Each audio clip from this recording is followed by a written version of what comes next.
to get ready for your day with the morning warm-up with Trey Lyle. Join us live on VTRN Sports 93.3 FM or the VTRN Sports app. Open VTRN Sports on your smart speaker or stream live on YouTube. Time to get ready for your day with the morning warm-up with Trey Lyle and Ty Tracy.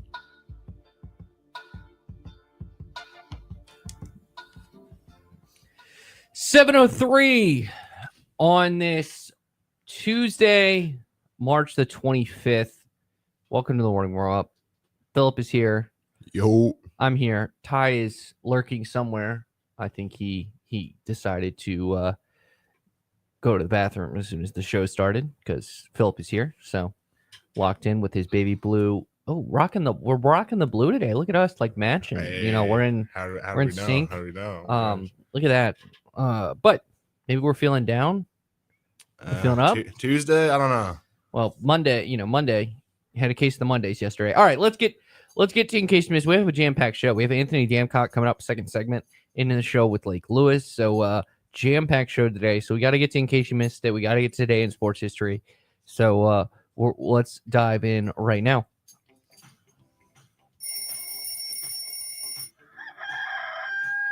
Keeping up with sports 24/7 takes some serious effort, especially when you're sleeping.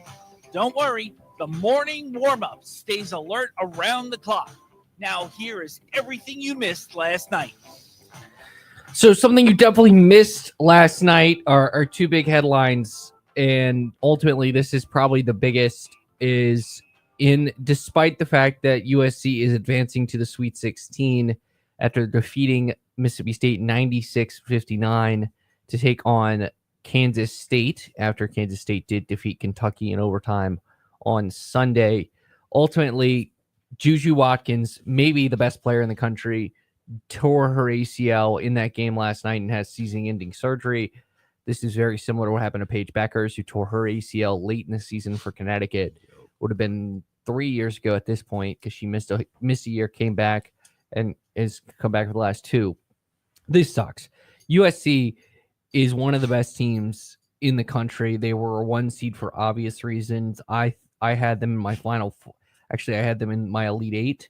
I had them losing to Connecticut, and we were really on the path of, which I think would have been great for the women's game, of a Paige Beckers, Juju Watkins Final Four or Elite Eight, excuse me. And ultimately, we're not going to get that. Yet USC is still a really good team. But it does suck that she's going to be out for the rest of this season and probably next season at this point. As for the rest of the women's tournament, looking at it now, I mentioned the win by Kansas State. They advanced to the Elite Eight where they'll take on USC. But looking at the top of the bracket, UCLA will take on Ole Miss. LSU and NC State both advance. And then Oklahoma and UConn advance at the bottom. TCU, Notre Dame, Texas and Tennessee, Duke and North Carolina in a Sweet 16 matchup, and South Carolina, Maryland, after Maryland goes to double overtime against Alabama. And so that is how the Sweet 16 looks on the women's side of the bracket. We'll have the women's Final Four for you here on VTRN Sports as a reminder. Other headlines, friend of the Fast Lane, I should mention that. He's been on a couple times. Josh Pastner is finalizing a deal to become the next head coach at UNLV. And sources told ESPN it's kind of interesting. UNLV has tapped 2 ESPN personalities for their head coaching positions, Dan Mullen and Josh Pastner. Obviously, Josh Pastner does more with the ACC network, but both are also good head coaches. Josh Pastner, of course, winning that ACC title with Georgia Tech. Dan Mullen, way success. I mean, he got Mississippi State to be the number 1 team in the country. So, but I think this is a good hire by UNLV. Josh Pastner is an accomplished head coach. Other coaching hires, Drake's Ben McCollum is now the next head coach. So Iowa following their football philosophy by hiring a head coach who wants to go as slow as possible. But Ben McCollum is a straight winner. He was 31-3 this year at Drake. He was a 4-time national champion in Division II. So this guy just wins. Another guy who just wins is Nico Medvedev. He is now the former Colorado State head coach. He's becoming the head coach at Minnesota. Now that both these teams are at the NCAA tournament, both could have gotten to the Sweet 16, but unfortunately did not. Other injury news, Joe Mazzulla, head coach of Boston Celtics, is optimistic that star forward Jason Tatum will not be out long after taking a hard foul and spraining his left ankle during the third quarter of Boston Celtics win 113-195 over the Sacramento Kings last night. So we'll see if that affects the champs there. Other NBA scores, Pacers 119, T-Wolves 103. Lakers continue to slide 118-106. They fall to the Magic.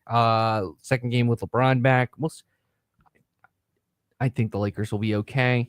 Wizards accomplishing exactly what they need to do. Lose. Raptors 112. And I for folks out there, I'm not trying to like dunk on the Wizards. They're trying to tank. They're trying to capture the flag, okay? Okay, if you gave their GM true serum, they'd be like, yes, we want Cooper Flag. So I don't think I'm being offensive here.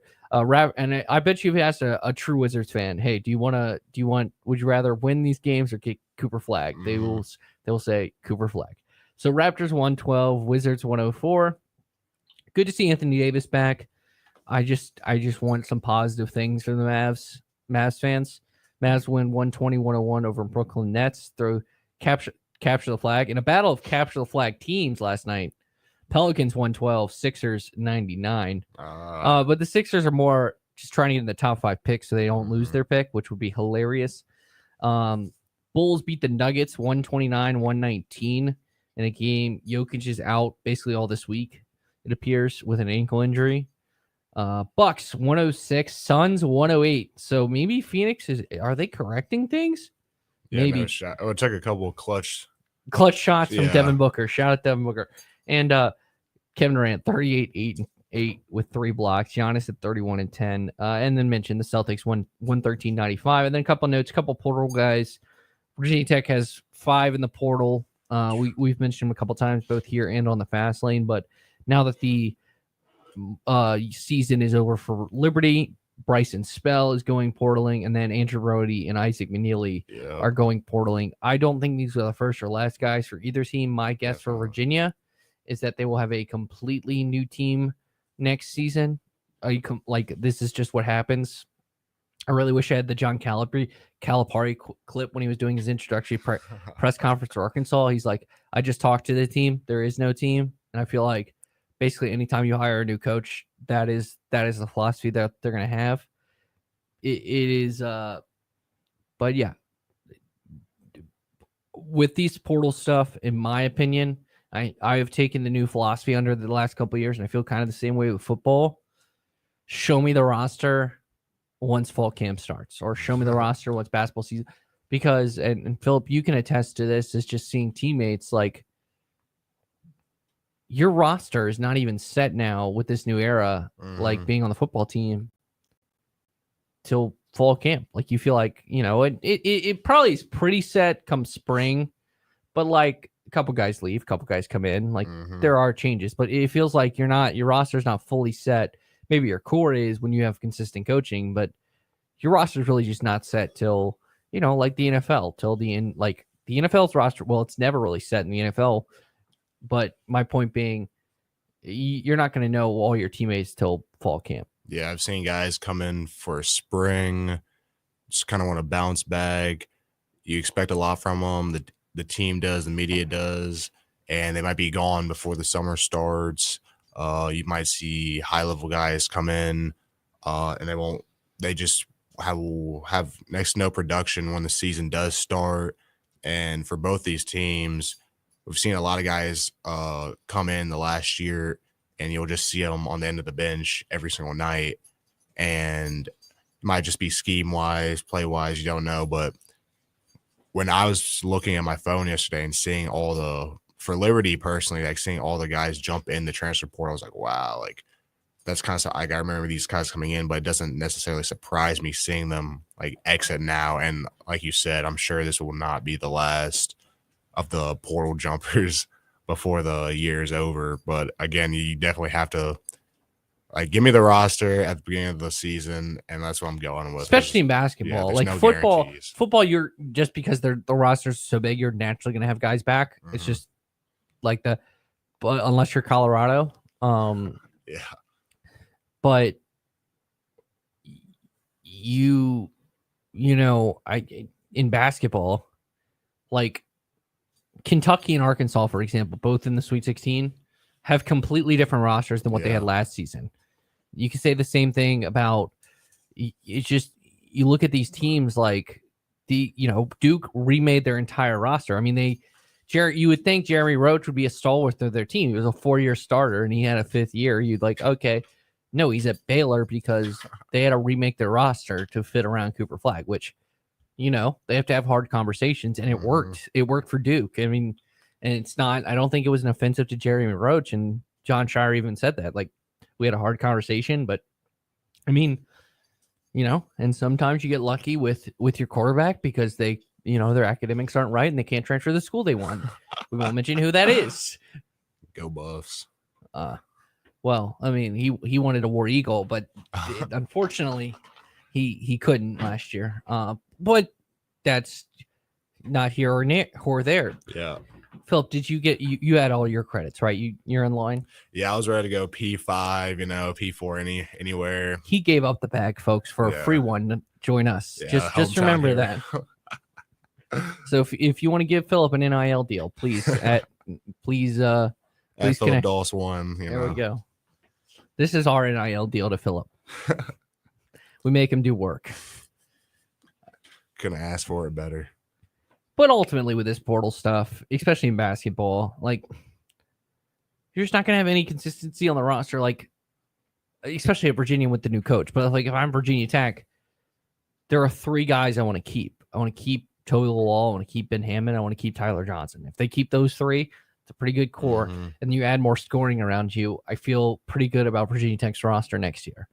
So, like, and for football, like, they kept... Yes, they lost their offensive lineman, and they lost probably their best corner, Dorian Strong, Mansour Delane. But they also got to keep their quarterback. They kept their 2 quarterbacks. They've experienced at the quarterback position, both at the starter and the backup. Like, name the teams last year that had that. Very few. And that's going to be a big thing. So, yeah, and you look at Virginia. They brought in an experienced quarterback at, and they brought in someone who hadn't played, but they brought in Chandler Morris to get experience. So, like, it's just you're always going to see this stuff when it comes to the portal. All right, we got to get to Italian sports history because we have a jam-packed show. Philip, we're going way before you were born today. Here we go. Iguodala to Curry, back to Iguodala, up for the layup. Oh, blocked by James. Many doubted we'd ever see it. But here it is. The return to glory. It's time for Today in Sports History. Seconds left in the game. Do you believe in miracles? Yes! Unbelievable. They go length of the court with Archie Diacono. 3 seconds at midcourt. Jenkins gives it to Jenkins for the championship. Let's hear what Ty really knows about what happened on this day in sports history. All right, Philip. 3-4 record. Tied 15-7. Ty, you're not allowed to help him today. I figured. Ooh. We're going back to 1936. 1936. Okay. It was the first of this famous golf event that took place and was won by Horton Smith. The present name of it was not adapted till 1939, but I will let you give the present day of it. The Masters. Yeah, you got it. Let's go. I mean, honestly, if you just guess the Masters is always a great guess with golf tournament. Yeah. The original name was the Augusta National Invitational Tournament. Okay. So it started on March 22nd, 1936, and concluded on this day in 1936. All right, now we're going to 1971. Okay. This NFL football team relocated. Relocated and changed its name to this in 1971. It moved from Boston to Foxborough. Oh, go Patriots. What's its new name? Oh, New England Patriots. What was its old name? Boston. Yeah, it was just the Boston Patriots. Okay. All right, that was the easy one. That was the layup. So all right, here we go. Can you get the sweep? Let's go, baby. Let's go, baby. This player scored 24 points to lead UCLA in an 81-76 victory over Florida State in the national championship game. It was UCLA's 6th straight title on this date in 1972. Walton. It was. What's his first name? It's not Luke. Luke's No. the son. It starts with a B. Bill. There we go. Bill Walton. Oh, my God. Let's go, baby. Ladies and gentlemen, freeze time. Let's go. It is. Where were you when Philip Doss went 3-0? 3-peat, baby. 7-19 on this March 25th. He went 3-0 to go 6-4 on the season. He is back to a winning record. I mean, this is the late season surge we want to see. This is the Cinderella run we finally got. Let's go. This is bigger than March Madness, baby. No Cinderella runs in the NCAA tournament, but we had a Cinderella run right here on the morning warm-up as Philip Doss. Just, wow. I mean, what a run. All right, we're going to take a break. When we come back, Anthony Damcott talking NASCAR from Frontstretch.com.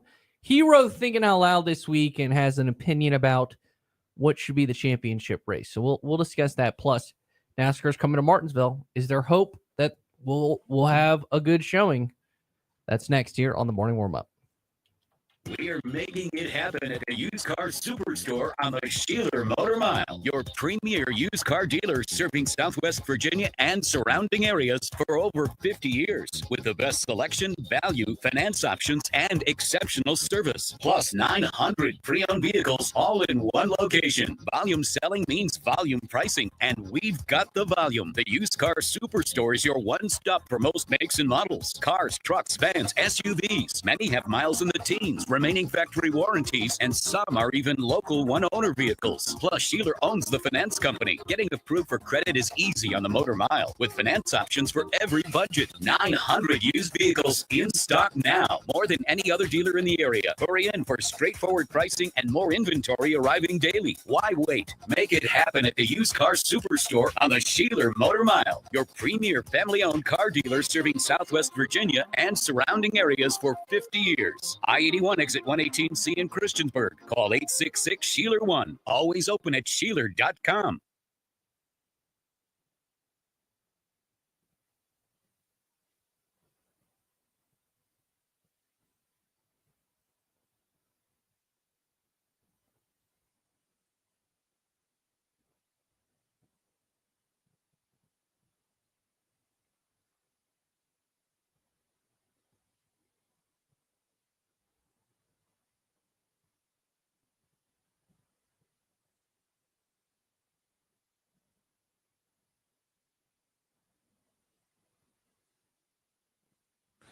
All right, we're dealing with technical issues.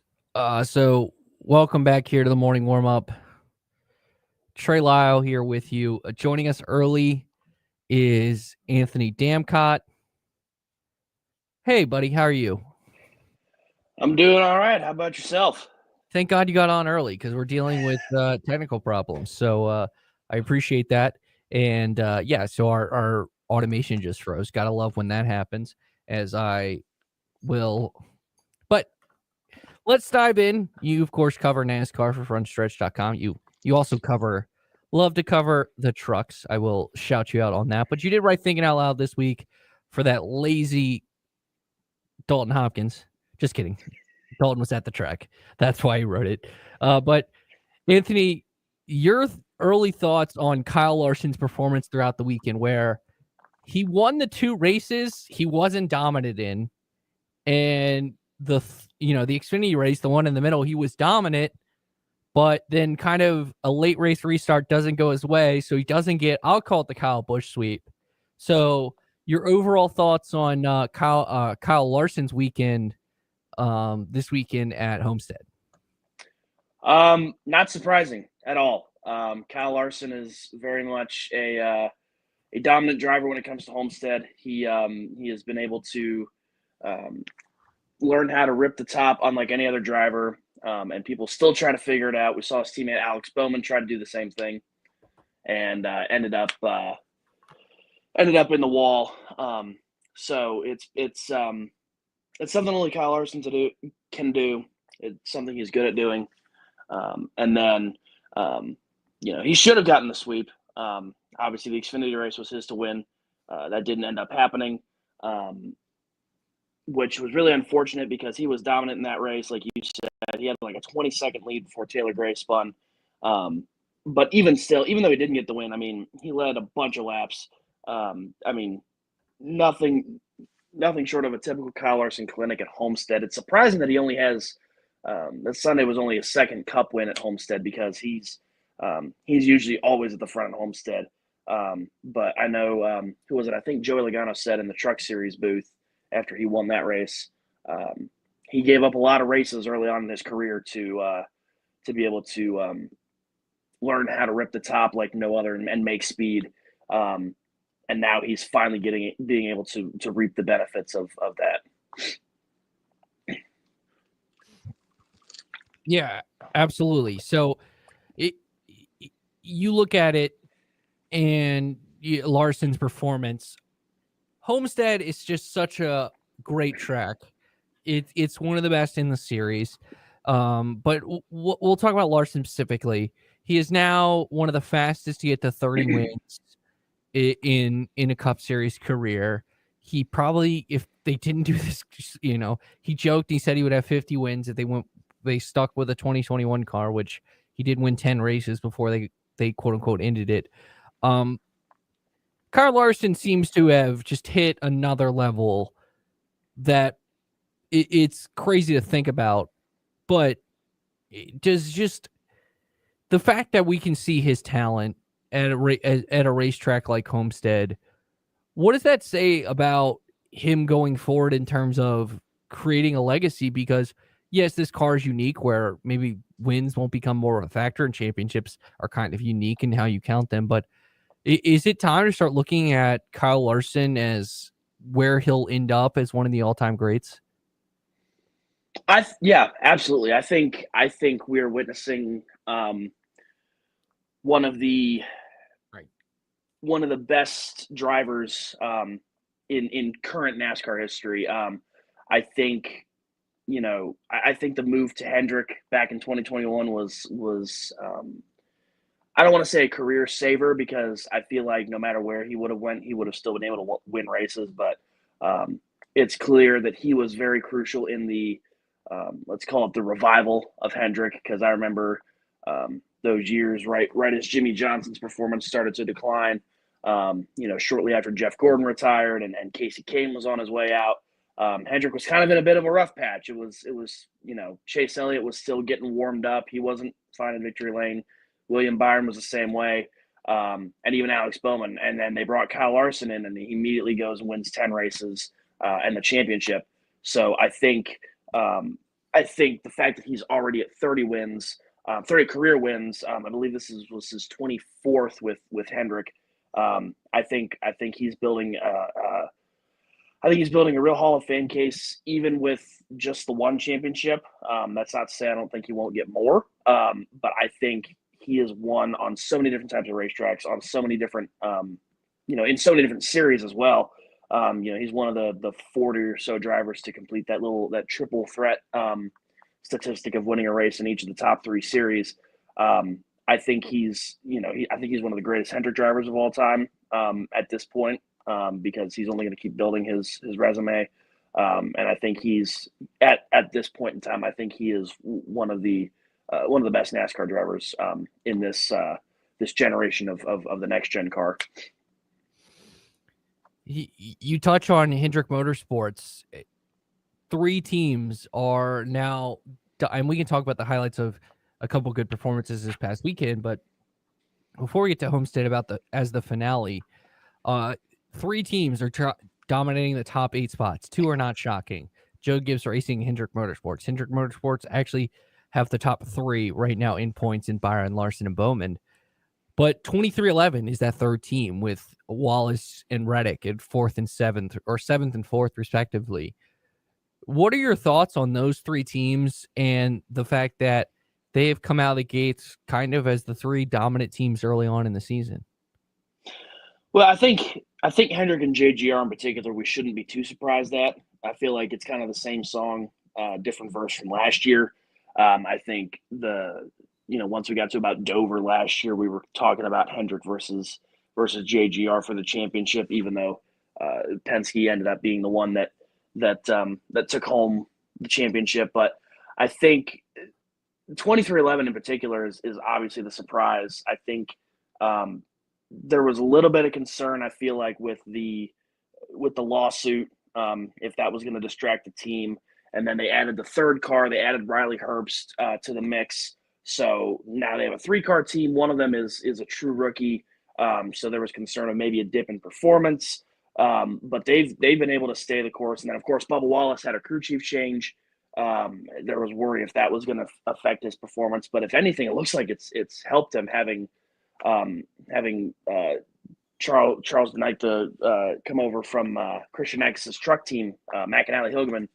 I think has been, and we all saw how Christian X performed last year in the truck series. So I think Charles has been a good addition to the 23 team. So I think 23-11, we talked about, at least I know I did. I talked about Tyler Reddick being a dark horse pick for the championship last year. I think if 23-11 can keep on the course that they are now, I think that both him and Wallace could maybe challenge Hendrick and JGR, and I mean, let's just say at Penske as well, because they'll probably end up in the Final Four too. I think 23-11 can make a legitimate run for the championship with either Wallace or Reddick.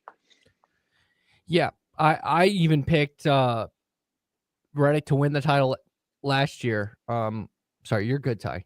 Sorry, we're working on technical issues in the back end here, so I'm doing two things at once.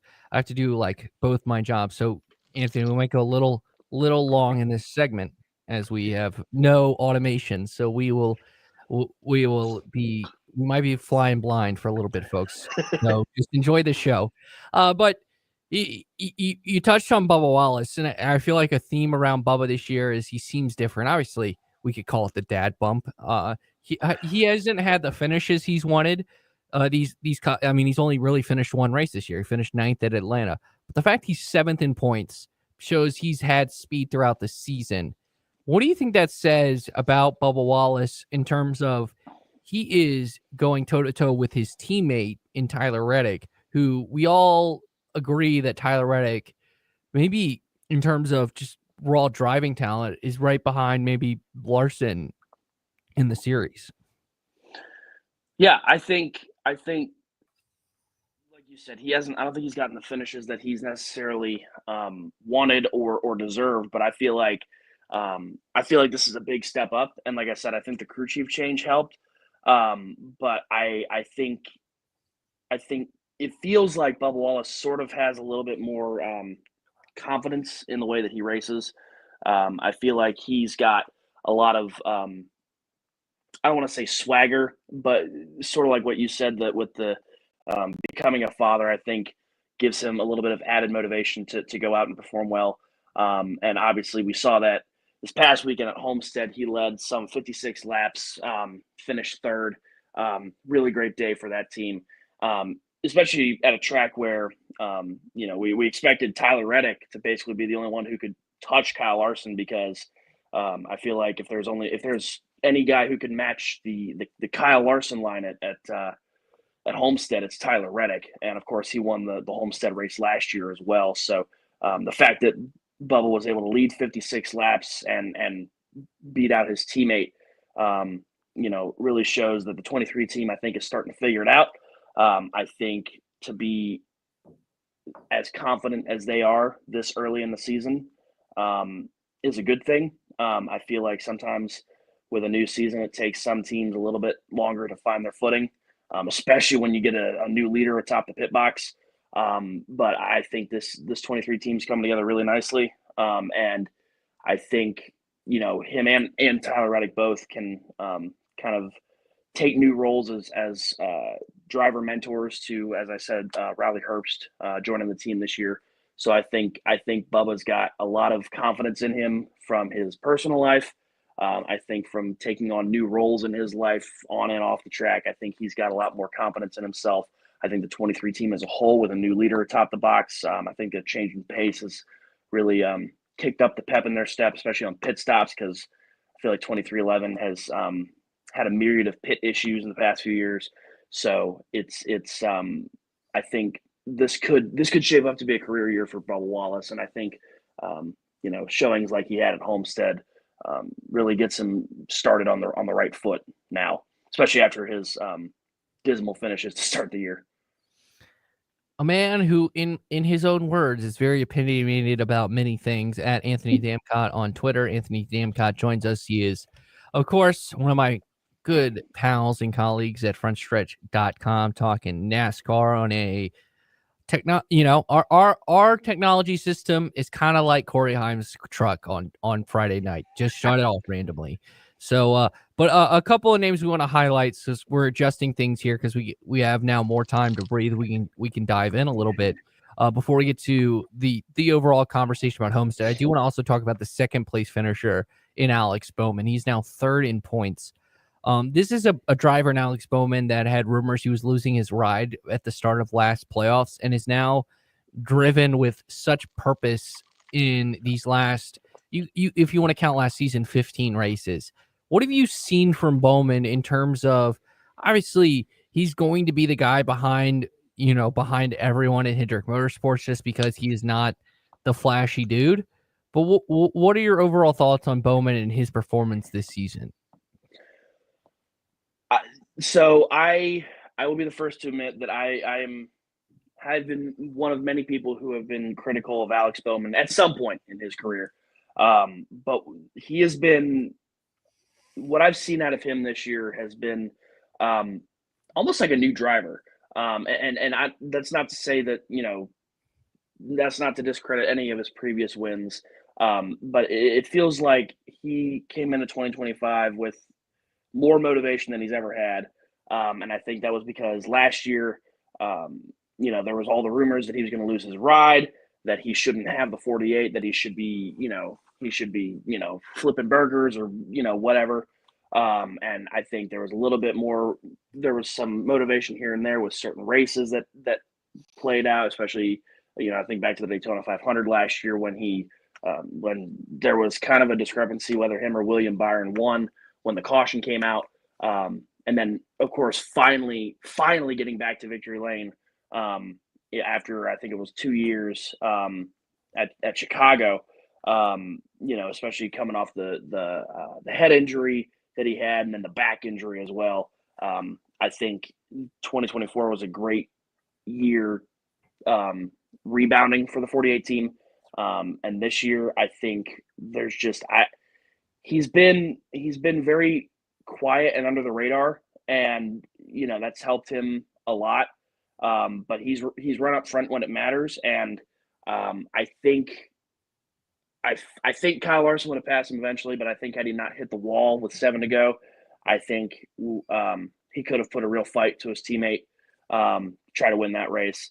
So I think that 48 team has got a lot more momentum than I think people are still giving him credit for.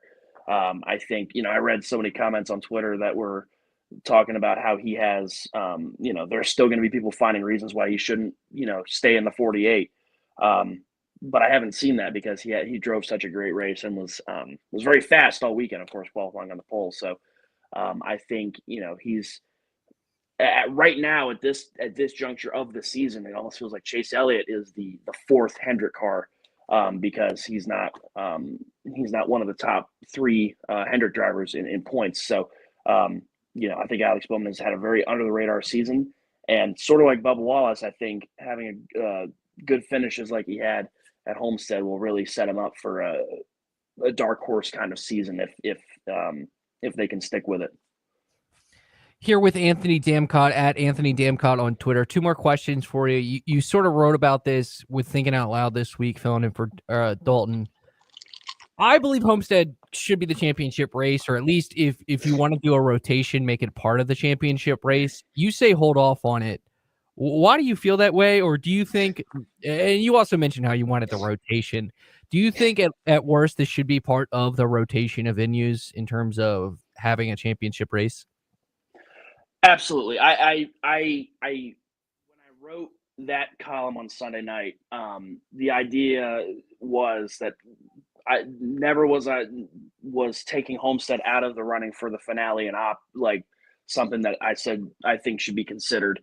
It's more of, I think Phoenix really stepped up this year with the option tire, which that isn't really an indictment on Phoenix as it was on NASCAR and Goodyear for bringing the option tire. And I think there was reason. I think you can make an argument that the Phoenix race we saw a few weeks ago might have been even a smidge more entertaining than the race at Homestead. And obviously, with as much as Phoenix has gotten dogged for years about being the finale, I think the option tires were a nice twist and a good test run to see if we could run, if we can bring these back in November and have a good race, then I think we should also throw Phoenix kind of back into the rotation. So, let's hold off on being like, oh, we got to get the finale back to Homestead, because the race you saw on Sunday wasn't the most entertaining. And obviously, I know some people will be like, well, it's not about the entertainment, and I hear you, but trust me. But also, I think they're, it's almost like, we've talked about the past few years when a Penske car gets to Phoenix in the Final Four, you can almost write them off as the champion.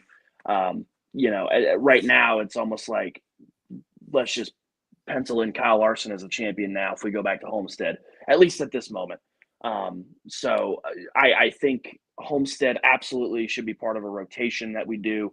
But I think Phoenix took a big step up this year because of the option tire. And I think NASCAR knew that if it wanted to stay at Phoenix, it had to do something drastically different. And I think introducing an option tire helped with that. And I think that's what's going to help at least keep it in the running for a finale. Even if it takes, a couple years, if we do a rotation or an alternation between Phoenix and Homestead, even if it takes a couple years to get back there, I think the option tire was a good play for Phoenix to kind of keep its name in the running for the finale. Speaking of short track racing, if you want to call Phoenix short track racing, I don't, but it's smaller track. But heading close to local here in Lynchburg to Martinsville this weekend. I'm excited to head to it. What is your outlook in terms of the racing you see this weekend after, I think, a really good race the last time they were at Martinsville? And then it seems to be that short track racing at least is starting to get figured out under the next gen car. Well, hopefully we have a little bit less wall riding and race manipulation. That'll, quote unquote, let's, hopefully we'll have a little bit less controversy. Let's say that. But I agree. I think the next gen, the short track / like flat track package is starting to get figured out a little bit more. The spring race is still very much a hit or miss race for Martinsville. I feel like, now granted, that's also because the fall race is the cutoff race before the championship four. So obviously there's going to be a lot more drama in that. We've seen that, obviously, like I said, with last year's controversy and the Hail Melon back in 2022. Compared to that, the spring race is almost like, why even have a spring race? But that being said, I think you're going to see, it's tough because I think, again, the spring race is still a little bit behind, and I think it's because of the cold weather, the ultra cold weather at least. I would be looking for Hendrick to come out swinging again. Obviously, they had the 1-2-3 finish last year in the spring with the Ruby Red schemes on their 40th anniversary. I would be shocked if they were not in the running, especially William Byron, who seems to have the spring race at Martinsville pretty figured out. But obviously, we just talked about Alex Bowman. He's been very good at Martinsville. I would not count him out. Actually, again, any of the 400 guys, but I think it'll be interesting to see. I would love to see them maybe try the option tire there just for shots and goggles to see what they're gonna what kind of racing that would produce there. But I think it'll be interesting. And the spring race is a little bit special in and of itself because it's 100 laps shorter than the fall race. So it'll be interesting. It's always interesting to see how teams attack the strategy with 100 laps less than what they're used to in the fall. So and if nothing else, it'll be a good test session for championship hopefuls heading into the final round before the championship 4 as well. At Anthony Damcott on Twitter. Anthony, thank you so much for we had to adjust. We had a very cold open to start this segment because technology is being not our friend this morning. Shout out to Windows, shout out Bill Gates. But thanks so much for hopping in this morning. Yeah, absolutely. I appreciate it. Hey, and my condolences to everybody in Virginia about the Liberty loss in March Madness. Was hoping to see them make a run, but condolences to everybody out there. Yeah, well, you got to make shots to win basketball games, and they did not. So just as we talked about yesterday. So fair enough. So, all right, Anthony Damcott, join us. Thanks, man. I appreciate it, and we'll talk again soon. Absolutely, looking forward to it. All right, joining us now in this very smooth transition because of technology, Lake Lewis, the NFL insider, Commanders insider, at Lake Lewis Jr. on Twitter. Lake, thanks so much for adjusting with us. We are enjoying ourselves here today because, as I texted you, our automation system went down during the first commercial break. So we are hopefully going to have to go to break at some point as we try to rebuild it. But we appreciate you joining us. Of course, you can check out the Lake Lewis Show at the Virginia Talk Radio Network website. All you got to do is go to the podcast page there. He, of course, covers the Commanders, covers the NFL. And, the big story in the NFL, I guess, is that solidification of the number 1 pick in Tennessee and Cam Ward after his pro day yesterday. I know you cover the Commanders, but I think you have enough connections around the NFL to know, is it kind of, I don't want to say set in stone, but the pen is starting to write out the name Cam Ward as the number 1 pick in a few weeks in late April? Yeah, I mean, all my friends back in Indianapolis at the Combine were like, it's a lock. And I remember sitting in the stadium watching some drills, and Cam Ward didn't throw, or Shador Sanders for that matter, but Jackson Dart did.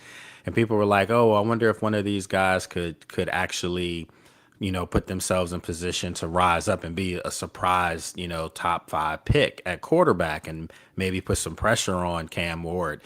And literally one of my good friends, Cortland Griffin, I can say what's up to him. He covers Tennessee, and he said, listen, they're taking Cam Ward. There's nothing that's changing their mind about that because they need a franchise quarterback. Well, guess what? He put on a show yesterday, so you already know that he's going to be the number 1 pick. That's locked, and they're not going to trade out of that position.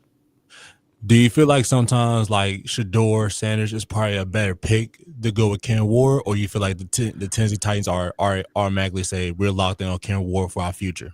Yeah, no, they're locked in, and I do think I like Shador. I don't know where all the bad press is coming from. People trying to find holes in his game. I mean, and we understand that he's Deion's son, and there's going to be a little bit of pizzazz, so to speak, that comes with him. But you know what? He's a really good football player. But I think Cam Ward's the better of the two. I truly believe that. I think, and that's not saying that I'm not saying Shador's not going to be any good, because I think he's going to be a really good pro that's going to have some Pro Bowls under his belt when it's all said and done. But I think Cam Ward is the more dynamic quarterback right now. And if you look at that division, if you look at the division that Tennessee's in, it's a winnable division. I mean, it's a division that doesn't really have a true monster. Don't get me wrong. We know Houston is the best team in that division, but if you look at Indianapolis and you look at Tennessee You know, you look at Jacksonville, you look at the teams in the division. It's a division that if you can get a quarterback and get some strong quarterback play, it puts you in the mix and things. All right, Lake, we have finally gotten our automation up. So if you don't mind, we got to take one quick break and then we'll come back to wrap up the show. Okay. We appreciate you adjusting with us today. So when we come back, we'll have more with Lake Lewis here on the morning warm-up. It is 7:48.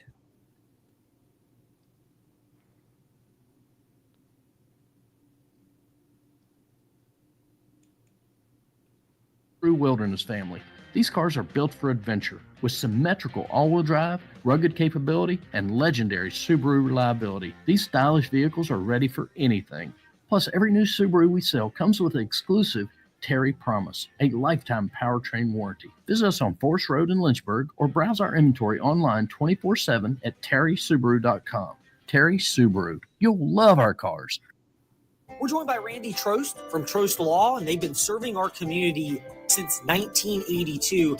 Randy, good to be speaking with you. What are some of the pillars that have enabled Trost Law to be a community service partner for over 4 decades?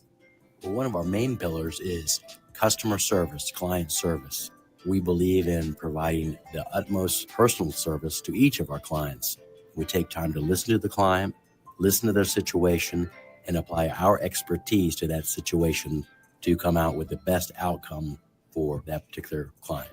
You mentioned all of that. When people call Trost Law, how different is it in terms of being guaranteed to speak with the person?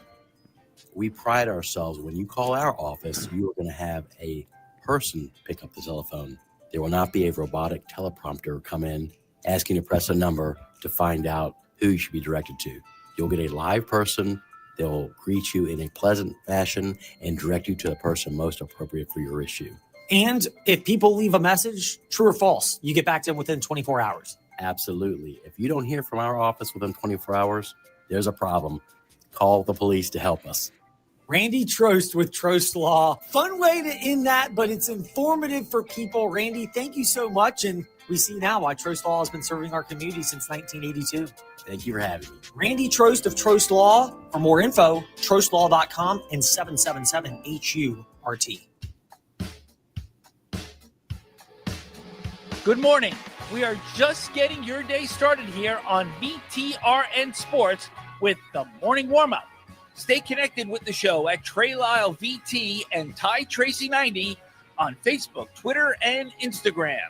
Listen wherever you are with the VTRN Sports app or watch the show live on YouTube at youtube.com/VTRN Sports Lynchburg. Now, back to the morning warm-up. 7:50 on a 47-ish minute segment to start the morning warm-up because of technical issues. Basically, folks, the Arrakis system crashed, Windows crashed to start the show, so we had to go through Anthony's entire segment. We started with Lake Lewis talking the NFL draft. I appreciate him not wanting to bail on us because we had to go to break. So because his time is valuable. He is, of course, an NFL insider. He is a Commanders insider. So at Lake Lewis Jr. on Twitter, at the Lake Lewis Jr. Show, which you can check out on the Virginia Talk Radio Network. If you go to programming and hit podcast, it's right there as well, and it'll allow you to listen to a lot of fun episodes that he has of the Lake Lewis Jr. Show. Of course, he covers the Commanders. We were talking a little bit about the NFL draft, the top of the draft, Cam Ward, the clear number 1 pick with the Tennessee Titans. That leads Shedeur Sanders. I just asked about him. Obviously, Commanders don't have to worry about a quarterback, but come the draft, we a little bit we touched on maybe a Tyler Warren, who probably won't be available. But do you think the Commanders, and this has been kind of the conversation, is this 3rd/4th quarterback, whether it's Jackson Dart, Tyler Shuck of Louisville, do you think the Commanders are more likely going to be one of those teams that, let's say the Giants take Travis Hunter at 3 and in this scenario, and Tyler Shuck and Jackson Dart is available at 29? Do you think the Commanders would answer the Giants' phone in terms of them wanting to trade back into the first round to get a Jackson Dart? Yeah, I mean, if you can accrue more picks and help your own lot, of course you would. So there's no way Washington would consider taking a quarterback, as we know. But I do think that if a Jackson Dart was sitting at 29 and Washington's there and the Giants are like, look, we got to get him. Or any team for that matter, we got to get him. I think Washington listens. If it's in your division, we saw last year that Washington and Philadelphia made a trade last year that Washington used to get another second rounder out of it, and the Eagles end up getting Cooper DeJean. So it worked out for everyone when you look at it that way. So you got to do what's going to be best for your team to help you win. So if it's in the division, I know in the past you didn't do those type of things to better a rival. But today's game's different. You need all the picks you can get and all the help you can get to stay where you are. In your latest shows, I do want to shout this out. You ranked your top 10 NFL teams. You also have, I think, one of the cooler concepts is Fan Friday. So every Friday, you basically have a call-in show where fans can call in and talk to you about and sound off. But you do have an interesting tweet about the draft. You have if the Commanders can walk away with either Travion Henderson from Ohio State, who's also a Richmond, a Hopewell guy, right outside Richmond, Mike Green, Derek Harmon from Oregon, and then Nick Imanawari. Yeah, Imanawari. Yeah. Okay, his name is Nick. But those four players. I mean, obviously they have 5 picks in this draft. You look at their counterpart. Philadelphia has I think it's 20 picks in the next 2 drafts, but that's also because of, compensation. Do you think their focus should be more on these 5 picks and just trying to get the best value of these 5 picks? Or do you expect them to end up with 2 or more, getting that 6-7 range and really start to fill out this roster in terms of finding some more young talent to surround Jaden Daniels? Because all of their signings free agency wise have been more on the, I don't want to say older veteran side, but more of the veteran side. Yeah, I mean, I think fans are starting to come to the understanding of, you have a quarterback that in 2 years, 2 more seasons, will be eligible for a contract extension or a different contract. And if he plays over the next 2 years anything like he did this past year, which we all think he will, and probably play much better, because last year's roster was the worst roster he will ever play for the Washington Commanders, and that team went to the NFC Championship game.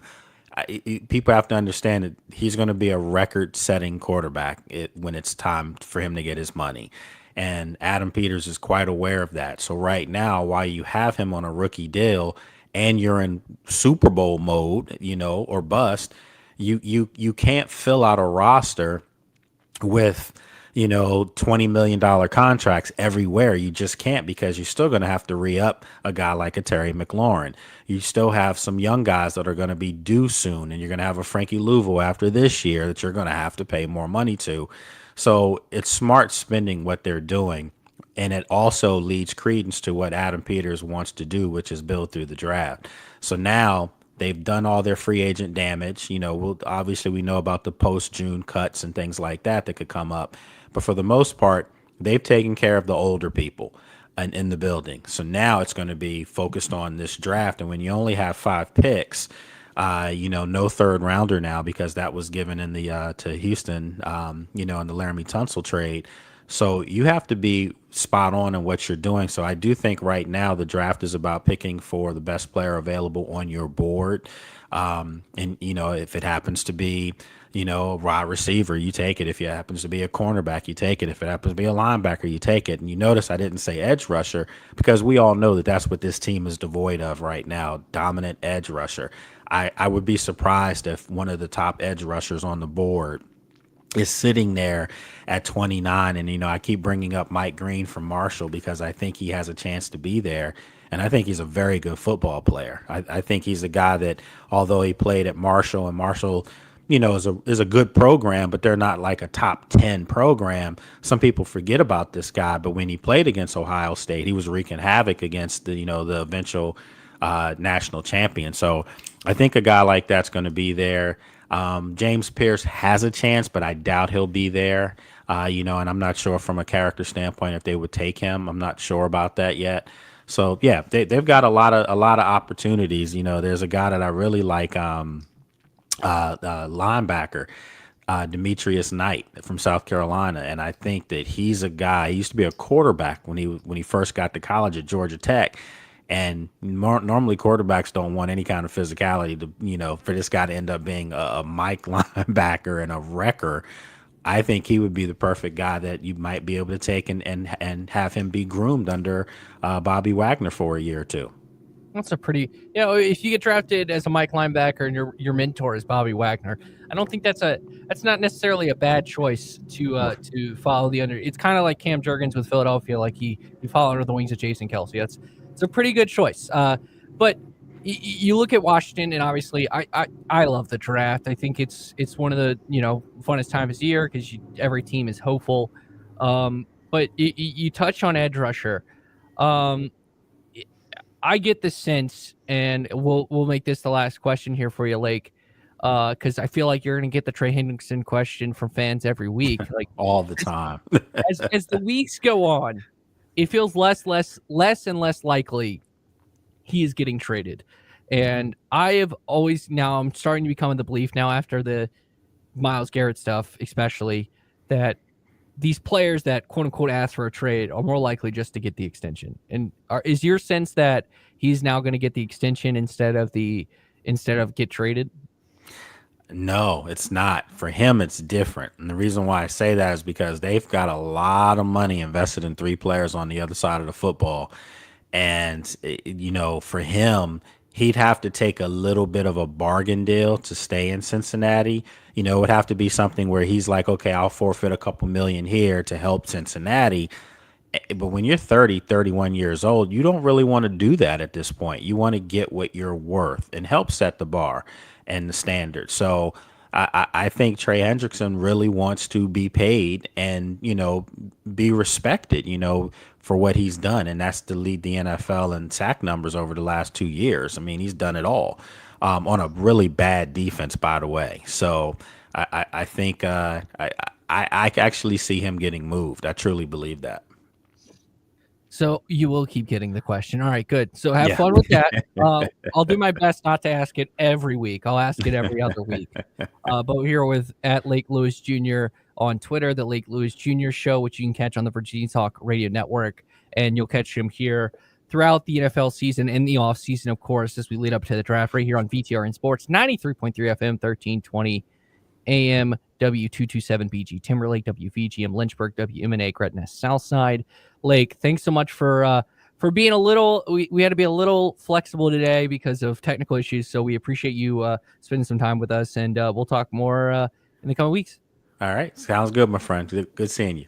Good seeing you as well. That will do it for today on the Morning Warm-Up. Thank you so much if you listened throughout the show for the adjustment. Now time by VSiN by the book. He's got the lowdown. I can't wait for you guys too, as former major leaguers, to really get into the baseball season. I wish there was something going on with all 3 of those teams that we had stuff to talk about.